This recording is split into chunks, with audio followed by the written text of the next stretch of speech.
Hora de conversar com o nosso Carlos Andreasa. O assunto de hoje é o julgamento no Supremo Tribunal Federal que vai definir o futuro do inquérito das fake news.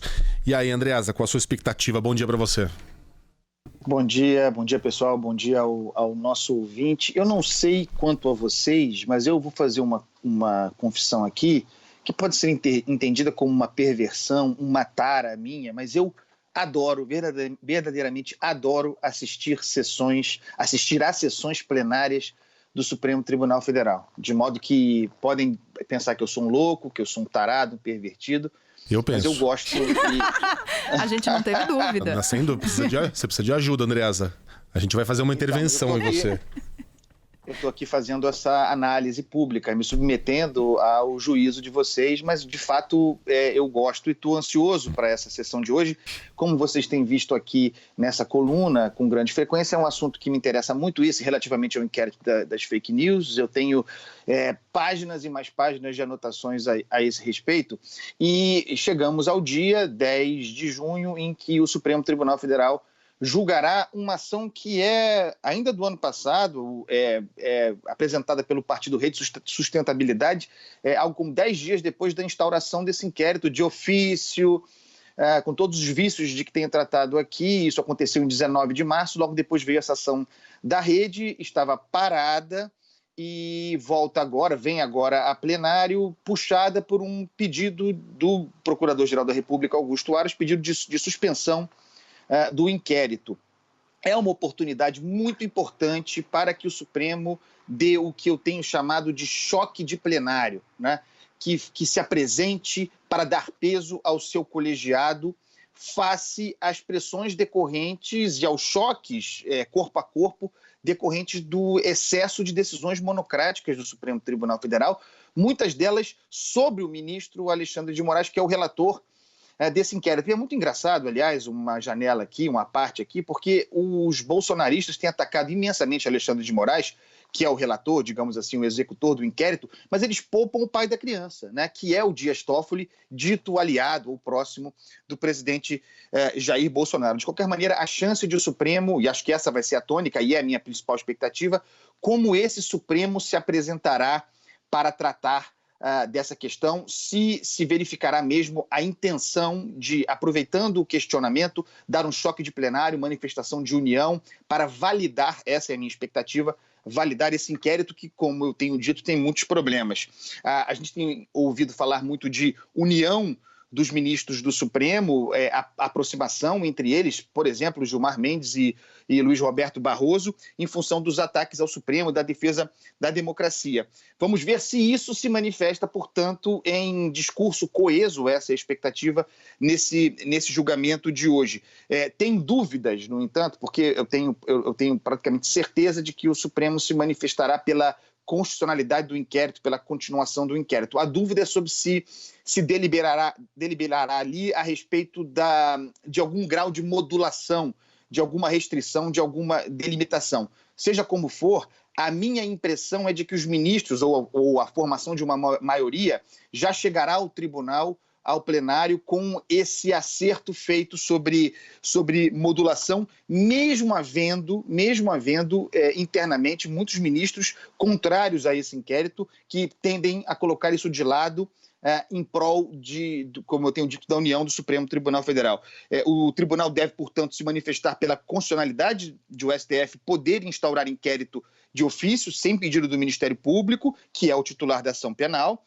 Eu acho isso errado, acho isso grave, mas consta do regimento do Supremo Tribunal Federal, e não se deve descartar a possibilidade de, acenando a PGR, oferecendo alguma concessão, alguma modulação à Procuradoria-Geral da República, o tribunal reforçar, olha, a gente está realmente em tempos malucos, mas o tribunal reforçar a obviedade de que a apresentação de denúncia é prerrogativa exclusiva do MPF. É péssimo para o Supremo Tribunal Federal que prospere a imagem, e essa imagem, esse inquérito ajuda a se formar, a imagem de o Supremo como um tribunal de acusação, aquele que instaura o inquérito, investiga e condena. Isso é muito grave, isso deve ser repelido, rechaçado. Então, eu tenho uma expectativa também, como eu disse, de que alguma modulação, alguma concessão seja feita de modo a quebrar essa imagem. Então, por exemplo, eu tenho a impressão, e esse é um pedido do Augusto Aras, tenho a impressão, a expectativa, portanto, de que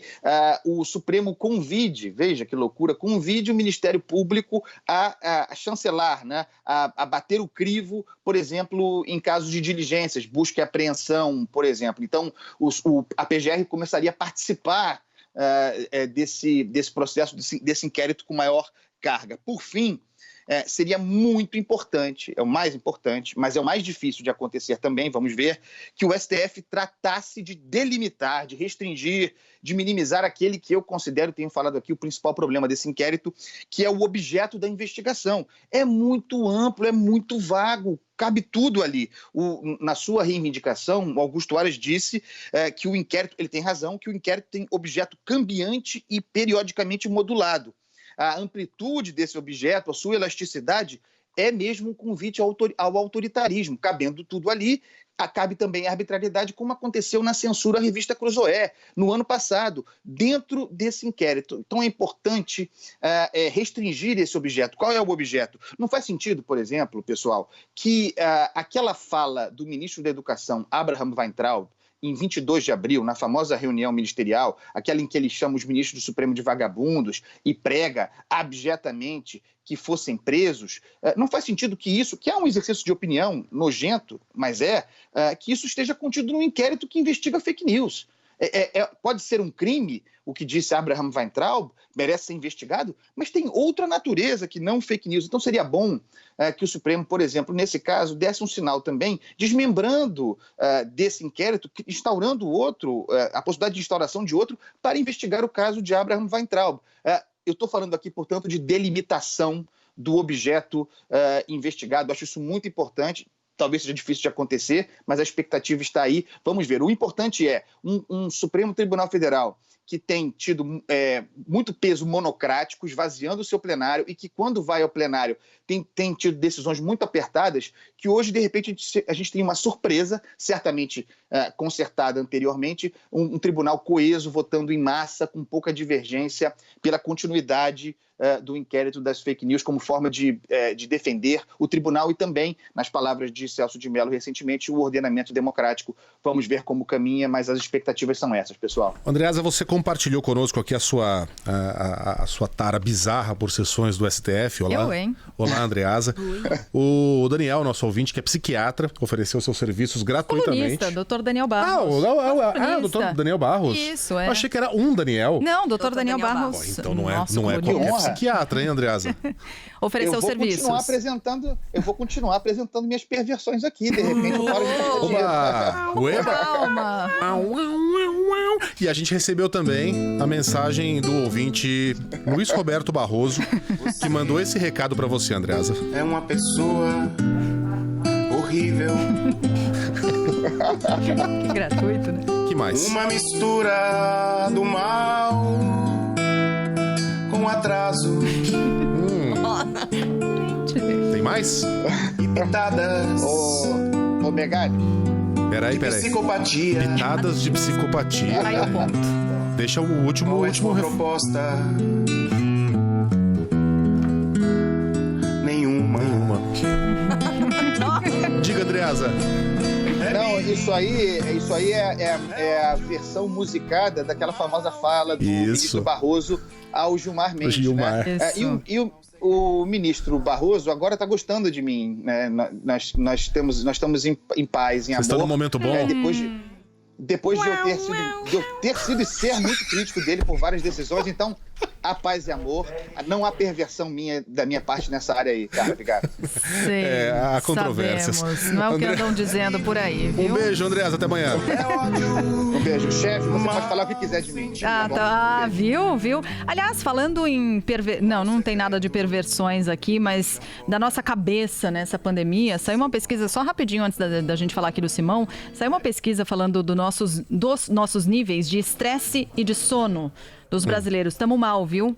Nessa pandemia, porque tem uma pesquisa realizada pelo pessoal da Fiocruz em parceria com a Universidade de Valência. Tem uma comparação com os espanhóis aqui também. Em todos os índices de hábitos alimentares, consumo de álcool, alteração do sono, controle do estresse, Que mais? Taras. Mentira, não tem taras. Rede de suporte social. Em todos esses índices, o Brasil está em maus lençóis, com dados piores aqui do que a Espanha. Mas por que fizeram um super trunfo Brasil e Espanha? Qual é a relevância da gente saber se a gente está melhor ou pior que os espanhóis? Bom, de todo modo... De repente os espanhóis estão tão ruins que a gente até parece bom. É um primeiro passo, tá? Dessa pesquisa, porque ela deve avançar ainda com outras comparações de outros povos. Para as perversões. Vai avançar pras perversões. É a próxima etapa. Mas não, enfim, tô vendo aqui os dados, hábitos alimentares. Os brasileiros mudaram drasticamente. 44% mudaram, enquanto os espanhóis ficaram em 23%. O consumo de álcool, 17% no Brasil, 10% na Espanha. Alteração no sono. Opa. 50% no Brasil, 38% na Espanha. Controle do estresse. 51% dos brasileiros se disseram mais estressados, na Espanha 34%. E taras, brasileiros. Não tem, né? Só um minutinho. É uma Copa Davis do estresse. A Espanha venceu e agora pega a Itália, o Brasil vai pra repescagem? Pega, sim. Você anda mais estressado, Andreasa?